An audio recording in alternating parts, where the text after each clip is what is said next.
안녕하세요. 일신사입니다. 저희 채널에는 신박한 사연들이 많이 있으니 많은 분들의 구독 부탁드립니다. 이번 사연은 어렵게 살 때 바람나서 쓰니님과 이혼한 전처가 쓰니님이 100억대 부자가 되니 20년 만에 돌아오겠다며 안주인 행세를 한 것을 응징하고 내쫓았다는 사연인데요. 후기도 있습니다. 함께 보시겠습니다. 안녕하세요. 저는 50 좀 넘은 남자입니다. 20대에 결혼해서 아들 하나 낳고 살다가 이혼해서 현재는 혼자 살고 있습니다. 몇 년 전부터 좀 살만해지니 여자 남자 할 것 없이 정말 많은 사람들이 주변에 몰리게 되네요. 좀 씁쓸하지만 저도 어려울 때는 있는 사람들에게 빌붙어 보려는 마음으로 접근을 하기도 했었으니 사람들의 그런 행동들을 이해는 합니다. 저는 청주에서 자랐습니다. 초등학교 때부터 저는 친구가 없었습니다.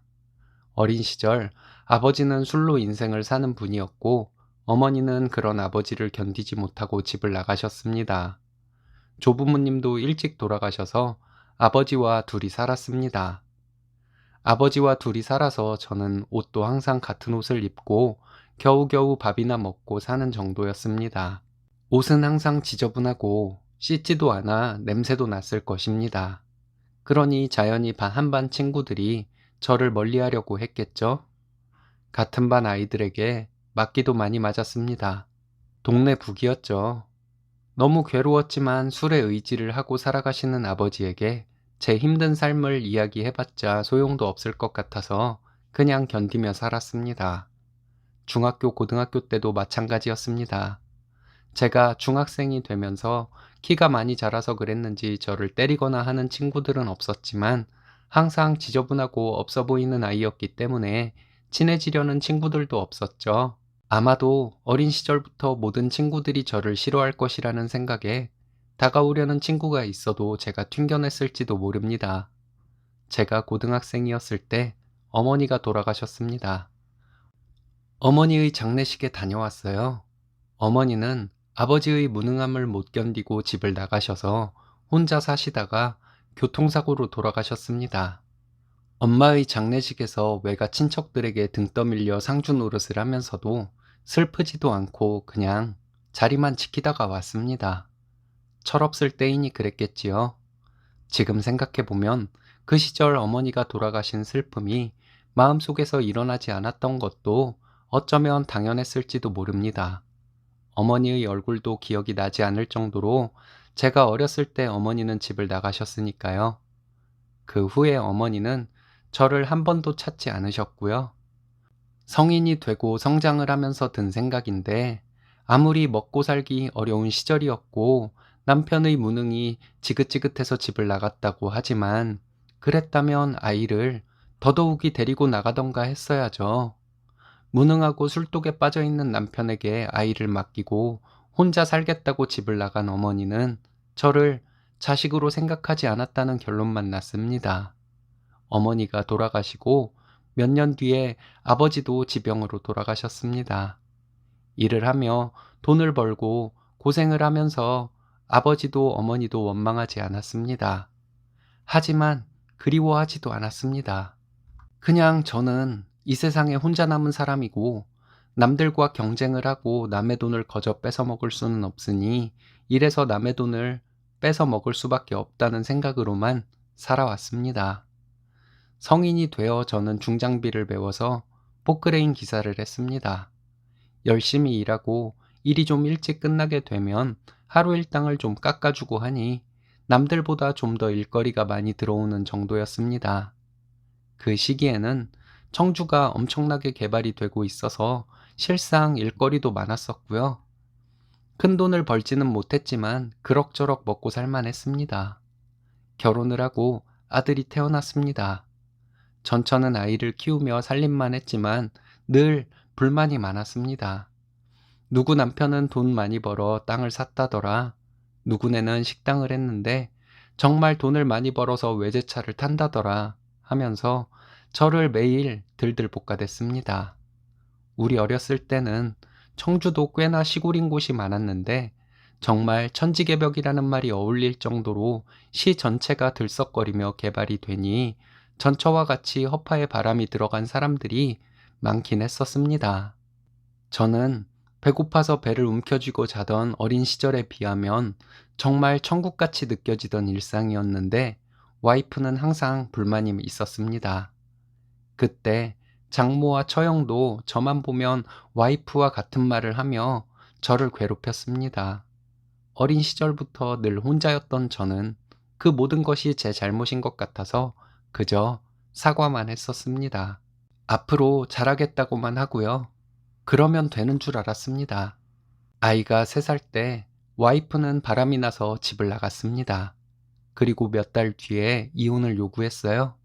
아이와 헤어지기 싫었지만 남자 혼자 아이를 키울 수도 없어 양육비를 주기로 하고 이혼을 했습니다. 장모와 처형은 저에게 거지 같은 놈이라며 아이에게 돈이나 보내고 찾아올 생각도 하지 말라고 했습니다. 이혼을 하면서 살던 전셋집도 와이프에게 주고 저는 청주 외곽의 시골 동네 마을 회관에서 숙식을 하면서 벌어먹고 살았습니다. 신세 한탄으로 세월을 보내며 자연스럽게 아버지가 그러셨던 것처럼 술에 의존을 하며 긴 세월을 보냈습니다. 아이의 양육비를 줘야 해서 일은 그래도 성실히 하려 노력했습니다. 그렇게 술에 찌들어 살다가 어린 시절 아버지께서 가끔 하셨던 말씀이 기억이 났습니다. 청주 외곽에 시골 땅이 큰 것이 있다는 말씀이었는데요. 그때 저는 절망적인 상황이라 그 땅을 찾아보았습니다. 알아보다가 큰 고모 댁에 가서 여쭤보니 큰 고모는 그걸 어떻게 알았냐며 깜짝 놀라시더라고요. 그러더니 고모와 고모부는 올 것이 왔구나 하는 표정으로 순순히 땅에 대해 얘기를 해주시며 제 명의로 땅을 돌리라고 하셨습니다. 그 땅은 할아버지 명의로 되어 있던 땅인데 고모도 그만큼의 땅을 받았고 그 땅은 아버지의 땅이니 제 것이라고 하셨습니다. 고모부는 제가 이렇게 찾으러 오지 않으면 그 땅을 꿀꺽하시려는 마음도 있으셨다고, 그래서 항상 마음속으로 갈등을 했었는데 저에게 넘기고 이젠 마음 편히 살 수 있겠다며 잘 되었다고 하셨습니다. 그것만도 저는 감사했습니다. 그 땅을 제 명의로 돌렸습니다.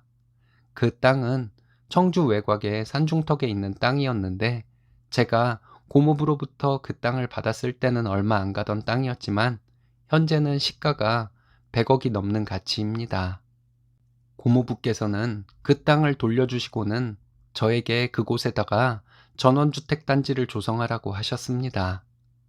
그 땅을 분할을 하고 한 덩어리를 팔아서 20억 원을 만들어 전원주택 단지를 지었습니다. 고모와 고모부님께는 감사의 마음으로 공사비만 5억을 들여서 전원주택을 하나 지어드렸습니다. 제가 포크레인 기사를 하면서 그래도 열심히 살았는지 건설업 하시는 아는 분들이 많은 도움을 주셔서 공사비도 어느 정도 싸게 할 수 있었습니다. 그렇게 전원주택들을 지어서 일부는 분양을 하고 일부는 월세를 놓았습니다. 분양을 해서 생긴 돈은 전부 그 전원주택 단지보다 더 외곽에 있는 땅들을 사고 청주 시내 변두리에 있는 건물도 샀습니다. 월세로 나오는 돈이 있으니 참 편했습니다. 그렇지만 여지껏 내 삶을 지탱해준 포크레인은 놓을 수가 없어서 지금도 하고 있습니다. 그렇게 저에게 돈이 생겼다는 소문은 저도 모르는 사이에 무섭게 퍼져나갔나 봅니다. 예전에 알고 지내면서 저에게 치사하게 굴고 섭섭하게 대했던 사람들이 오히려 더 빠르게 저에게 연락을 하고 친한 척 하더군요. 반면에 저에게 도움을 주셨던 분들은 제가 연락을 해보니 제가 돈이 생겼다는 것은 알고 있었지만 제가 오해하거나 부담스러워 할까봐 연락을 못하고 있었다고 했습니다. 그러던 중에 전처에게 연락이 왔습니다. 저와 몇 년 살고 바람나서 이혼하고 그 남자와 재혼을 했다고 들었었는데요.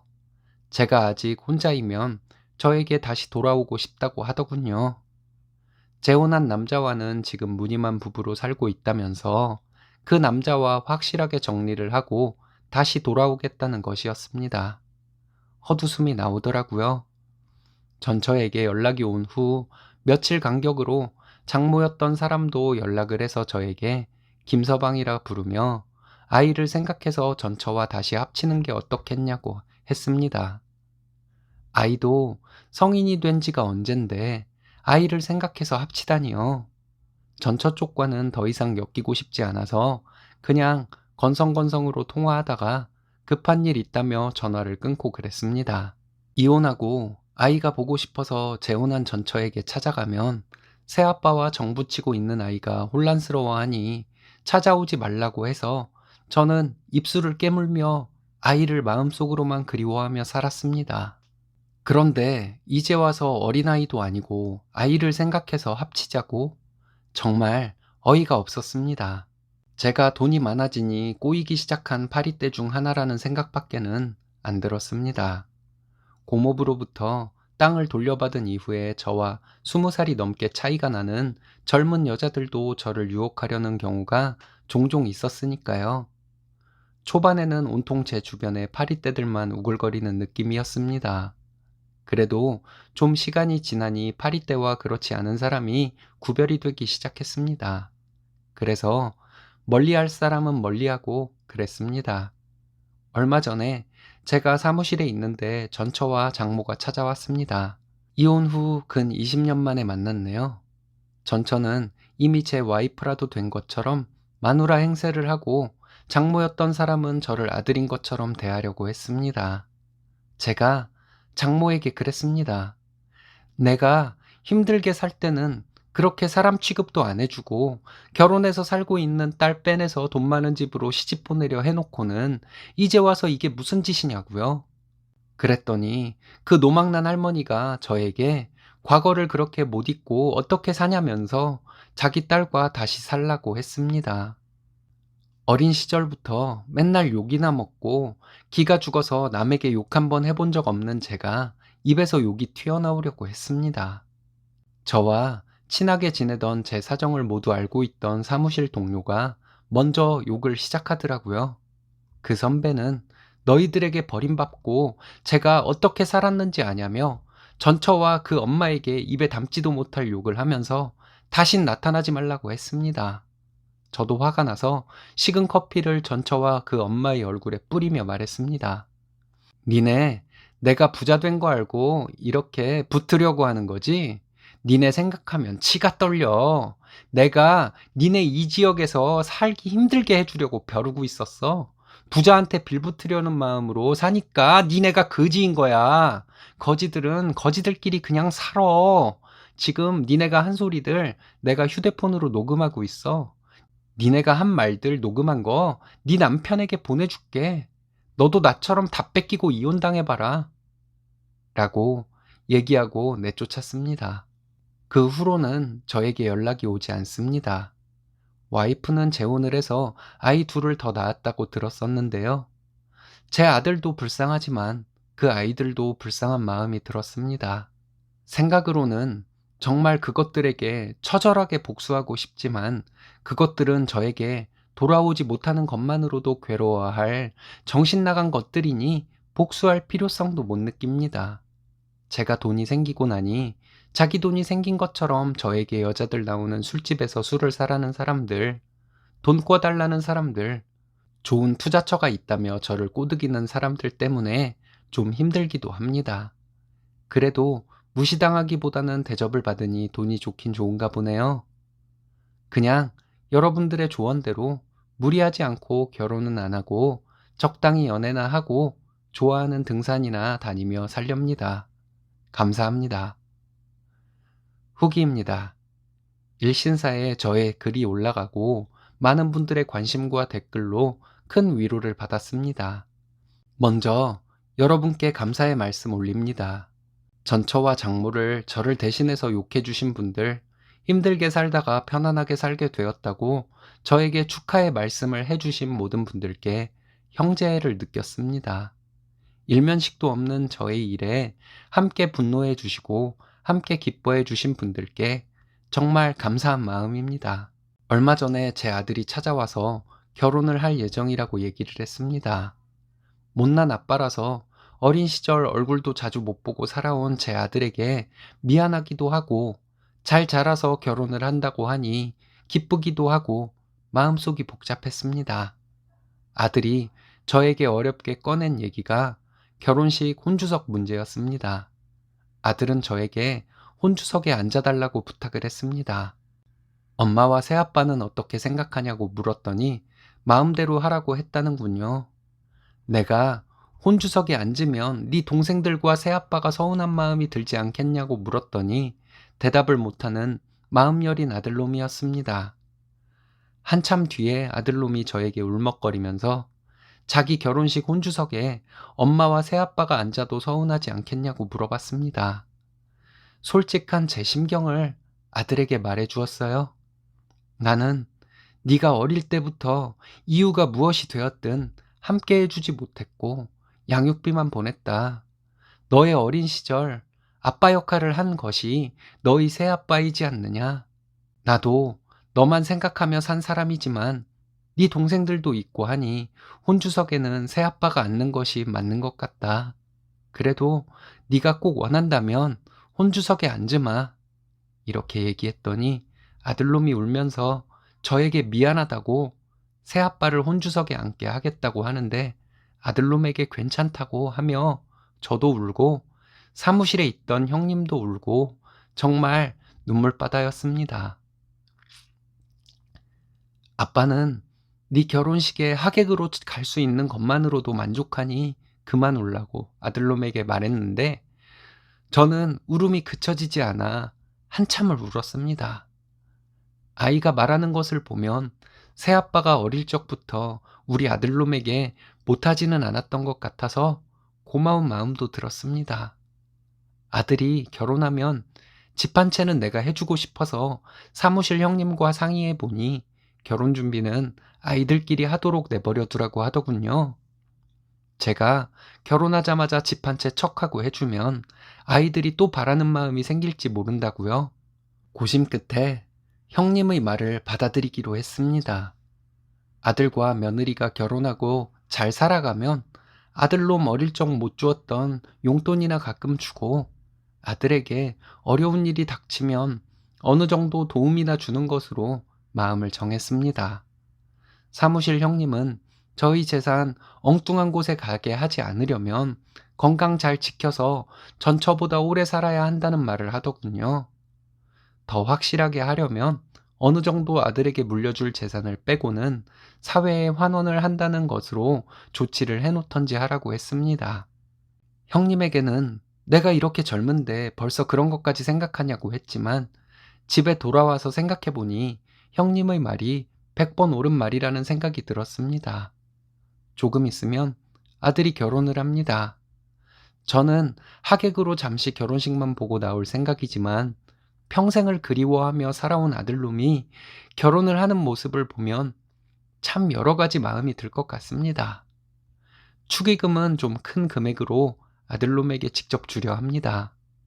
손주가 태어나면 아들놈 어릴 적 놀아주지 못했던 한을 풀기 위해 손주와 잘 놀아주는 할아버지가 되려고 합니다. 그러려면 술을 더 줄이고 등산도 더 열심히 해야 할 것 같습니다. 저에게 힘내라고 댓글 남겨주신 모든 분들께 감사드립니다.